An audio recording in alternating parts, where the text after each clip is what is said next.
ইরানের হামলার ভয়ে তুরস্ক সফরে উড়োজাহাজ বদলের তথ্য স্বীকার করলেন ট্রাম্প। হরমুজ খোলার শর্তে অনড় ইরান, তেহরান সফরে পাকিস্তানের স্বরাষ্ট্রমন্ত্রী। মক্কা চুক্তি আঞ্চলিক নিরাপত্তা জোরদার করবে, প্রত্যাশা সৌদি বাদশার। ভারতের সঙ্গে সম্পর্ক উন্নয়নে সরকার কাজ করছে, বললেন তথ্যমন্ত্রী। সিলেটে এক পরিবারের ৩ জনের লাশ উদ্ধার, খুলনায় যুবদল কর্মীকে গুলি করে হত্যা। ইরানের হুমকির কারণে তুরস্ক সফর শেষে দেশে ফেরার পথে উড়োজাহাজ পরিবর্তনের কথা স্বীকার করেছেন মার্কিন প্রেসিডেন্ট ডোনাল্ড ট্রাম্প।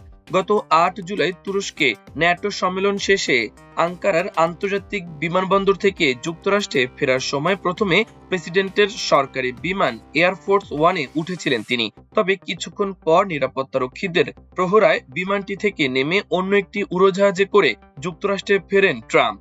বিমানবন্দরের ক্যামেরার ফুটেজে দেখা যায় এয়ারফোর্স ওয়ানে ওঠার পর ট্রাম্প আবার সেটি থেকে নেমে যান। পরে একটি ক্যাটারিং ট্রাকে করে বিমানবন্দরের টারমেকারের অন্য প্রান্তে যান তিনি। সেখানে অপেক্ষাকৃত ছোট একটি উড়োজাহাজে ওঠেন মার্কিন প্রেসিডেন্ট। সেটি ছিল মার্কিন বিমান বাহিনীর C-32A মডেলের উড়োজাহাজ। পরে ওই বিমানেই ওয়াশিংটনে পৌঁছান তিনি। কয়েকদিন আগে মার্কিন সংবাদ মাধ্যম ওয়াশিংটন পোস্ট এক প্রতিবেদনে এ তথ্য প্রকাশ করে।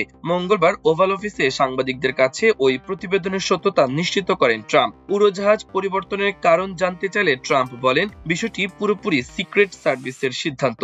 নিরাপত্তা কর্মীরা তাকে অন্য একটি ফ্লাইট ও বিমানে যেতে বলেছিলেন এবং তিনি তাদের নির্দেশ অনুসরণ করেছেন। ট্রাম্পের দাবি, নতুন বিমানেও তার নিরাপত্তা একই রকম ছিল। তবে ইরানের কাছ থেকে ঠিক কী ধরনের হুমকি এসেছিল সে বিষয়ে বিস্তারিত জানাননি ট্রাম্প। তিনি বলেন, তিনি এ বিষয়ে কাউকে বেশি কিছু জিজ্ঞাসা করেননি। তার ভাষ্য, তিনি নিয়মিত বিপুল সংখ্যক হুমকি পান এবং গুরুত্বপূর্ণ প্রেসিডেন্টদেরই সাধারণত হুমকির মুখে পড়তে হয়। নিজের নিরাপত্তা নিয়ে উদ্বেগ আছে কিনা এমন প্রশ্নের জবাবে ট্রাম্প বলেন, তিনি কোনো কিছু নিয়ে দুশ্চিন্তা করেন না। তার ভাষায়, তার মনোভাব হলো যাই হোক। তবে তার সফরের সময় এভাবে উড়োজাহাজ পরিবর্তনের ঘটনা যুক্তরাষ্ট্র ও ইরান উত্তেজনার মধ্যে ট্রাম্পের নিরাপত্তা নিয়ে নতুন করে প্রশ্ন তৈরি করেছে। হরমুজ প্রণালী পুনরায় খুলে দেওয়ার বিষয়ে নিজেদের অবস্থানে অনড় রয়েছে ইরান। যুক্তরাষ্ট্রের সামরিক অভিযান বন্ধ, বিদেশে জব্দ ইরানি তহবিল ছাড় এবং গাজা ও লেবানন সহ পুরো অঞ্চলে যুদ্ধবিরতির শর্ত পূরণ না হওয়া পর্যন্ত প্রণালীটি খোলা হবে না বলে জানিয়েছে তেহরান। এর মধ্যেই পাকিস্তানের স্বরাষ্ট্রমন্ত্রী মহসিন নাকভি ইরান সফর করেছেন। বুধবার কাতার ভিত্তিক সংবাদ মাধ্যম আল জাজিরা এ তথ্য জানিয়েছে। ইরানের সর্বোচ্চ জাতীয় নিরাপত্তা পরিষদের নবনিযুক্ত প্রধান মোহসেন রেজাই তেহরানে নিযুক্ত চীনের রাষ্ট্রদূতকে বলেছেন, ওয়াশিংটনকে আগে সামরিক অভিযান ও নৌ অবরোধ বন্ধ করতে হবে। একই সঙ্গে বিদেশে আটক ইরানি সম্পদ ছাড় এবং পুরো অঞ্চলে যুদ্ধবিরতির সম্মতি দিতে হবে। এক্সে দেওয়া এক পোস্টেও একই অবস্থান পুনর্ব্যক্ত করেন তিনি। রেজাই বলেন, সব শর্ত পূরণ না হওয়া পর্যন্ত হরমুজ প্রণালী বন্ধ থাকবে। এদিকে উত্তেজনা আরো বাড়িয়েছে ওমান উপসাগরের একটি ঘটনা। মার্কিন সেন্ট্রাল কমান্ড জানিয়েছে, ইরানের বন্দরগুলোর ওপর আরোপিত নৌ অবরোধ লঙ্ঘন বন্ধের সতর্কবার্তা উপেক্ষা করায় পানামার পতাকাবাহী একটি পণ্যবাহী জাহাজের স্টিয়ারিং গিয়ার অচল করতে মার্কিন নৌবাহিনীর একটি হেলিকপ্টার থেকে 2টি হেলফায়ার ক্ষেপণাস্ত্র ছোড়া হয়। অন্যদিকে লোহিত সাগরের দক্ষিণ প্রান্তের বাব এল মানদেব প্রণালীতেও হামলার খবর পাওয়া গেছে। ইয়েমেনের পরিবহন মন্ত্রণালয়ের দাবি, সন্দেহভাজন হুতি হামলায় একটি ছোট পণ্যবাহী জাহাজের 4 নাবিক নিহত হয়েছেন। এ ঘটনায় হুতি বিরোধী সামরিক গোষ্ঠীর 2 জন ইয়েমেনি উদ্ধারকর্মীও নিহত হন। হুতি পরিচালিত সংবাদ মাধ্যম সাবা দাবি করেছে, বাব এল মানদেবে সামরিক সরঞ্জাম বহনকারী একটি সৌদি জাহাজও হামলা চালানো হয়েছে। তবে এ বিষয়ে সৌদি আরবের তাৎক্ষণিক কোনো প্রতিক্রিয়া পাওয়া যায়নি। ফলে হরমুজ থেকে বাব এল মানদেব পুরো সামুদ্রিক অঞ্চলে সংঘাতের উত্তেজনা আরো বিস্তৃত হওয়ার আশঙ্কা তৈরি হয়েছে।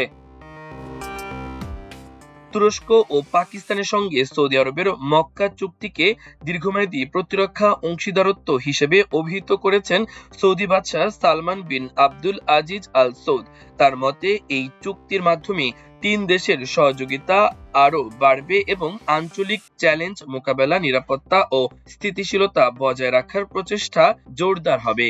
সংবাদ মাধ্যম টিআরটি ওয়ার্ল্ড বলছে, গত শুক্রবার মক্কায় ত্রিপক্ষীয় সম্মেলনে চুক্তিটি সই করে তুরস্ক, পাকিস্তান ও সৌদি আরব। মঙ্গলবার জেদ্দায় মন্ত্রিসভার বৈঠকে সালমান বলেন, এই চুক্তি আঞ্চলিক বিভিন্ন চ্যালেঞ্জ মোকাবেলা এবং নিরাপত্তা ও স্থিতিশীলতা বজায় রাখার প্রচেষ্টাকে আরও শক্তিশালী করবে। সৌদি প্রেস এজেন্সি এসপিএ এ তথ্য জানিয়েছে। বাদশাহ সালমান বলেন, ত্রিপক্ষীয় এই সম্মেলনের মাধ্যমে তিন দেশের দীর্ঘদিনের ঐতিহাসিক সম্পর্ক ও ভ্রাতৃত্বের বন্ধন আরও শক্তিশালী করার অঙ্গীকার পুনর্ব্যক্ত হয়েছে।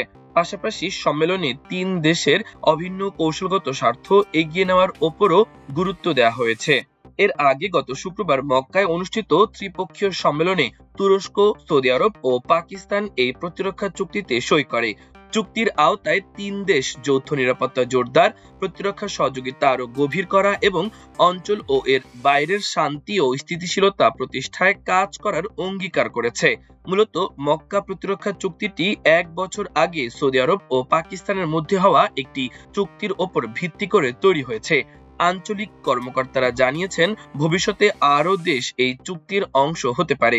এতে এটি সম্মিলিত নিরাপত্তা ও প্রতিরোধ ব্যবস্থা হিসেবে আরও গুরুত্বপূর্ণ হয়ে উঠতে পারে।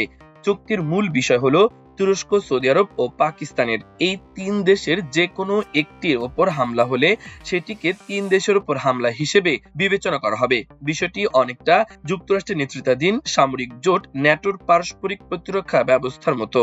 তবে এর বিস্তারিত কাঠামো এখনো পুরোপুরি চূড়ান্ত হয়নি। তথ্য ও সম্প্রচার মন্ত্রী জহিরুদ্দিন স্বপন বলেছেন, বাংলাদেশ ও ভারতের মধ্যে সমাধান অযোগ্য কোনো সমাধান নেই। আলোচনার মাধ্যমেই সমস্যা নিরসনের সরকার কাজ করছে। বুধবার ফরেন সার্ভিস একাডেমিতে আন্তর্জাতিক যুব দিবস উপলক্ষে আয়োজিত অনুষ্ঠান শেষে সাংবাদিকদের প্রশ্নের জবাবে একথা জানান তিনি। তথ্যমন্ত্রী বলেন, ভারতীয় রাষ্ট্রদূত দীনেশ ত্রিবেদী প্রধানমন্ত্রী তারেক রহমানের সঙ্গে বৈঠক করে নিজেই বলেছেন, দুই দেশের মধ্যে এমন কোনো সংকট নেই যা সমাধান করা অসম্ভব। বাংলাদেশ থেকে ইতিবাচক বার্তা নিয়ে তিনি নরেন্দ্র মোদীর সঙ্গে আলাপ করতে গেছেন। ইতিবাচক ফলাফলের জন্য আমরা অপেক্ষায় আছি। সামাজিক যোগাযোগ মাধ্যমে আওয়ামী লীগের ওপর নিষেধাজ্ঞা তুলে নেওয়ার গুজব এখনো সরকারের নজরে আসেনি উল্লেখ করে মন্ত্রী আরো বলেন, সরকার এসব আমলে নিচ্ছে না। তিনি বলেন, বর্তমান যুগ কৃত্রিম বুদ্ধিমত্তার যুগ। যুবকদের আত্ম উন্নয়নে কাজ করছে সরকার। আগামী দিনের চ্যালেঞ্জ মোকাবেলায় তরুণদেরই এগিয়ে আসতে হবে।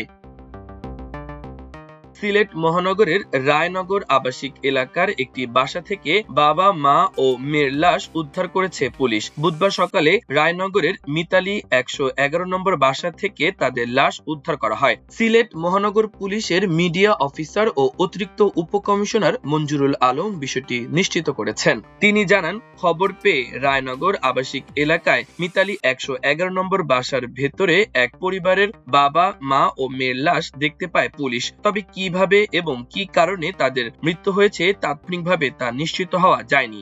লাশ উদ্ধারের পর ঘটনাস্থলে অবস্থান করে বিষয়টি তদন্ত করা হয়েছে। প্রাথমিক তদন্ত শেষে বিস্তারিত জানানো হবে। ঘটনাস্থলে এসএমপি কমিশনার, ফায়ার সার্ভিস সহ পুলিশের ঊর্ধ্বতন কর্মকর্তারা উপস্থিত রয়েছেন। অন্যদিকে খুলনার রূপসা উপজেলায় মেসার্স রূপসা ব্রিক্স নামের একটি ইট ভাটার ভেতরে ঢুকে ফখরুল শেখ নামে এক যুবদল কর্মীকে গুলি করে হত্যা করেছে দুর্বৃত্তরা।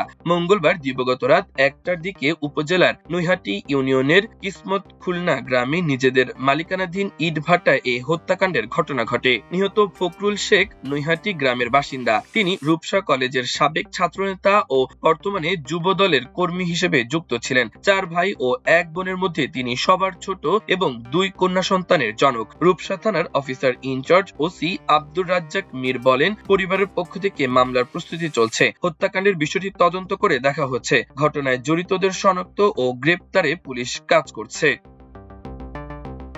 মাল্টিমিডিয়া ডেস্ক, আমার দেশ।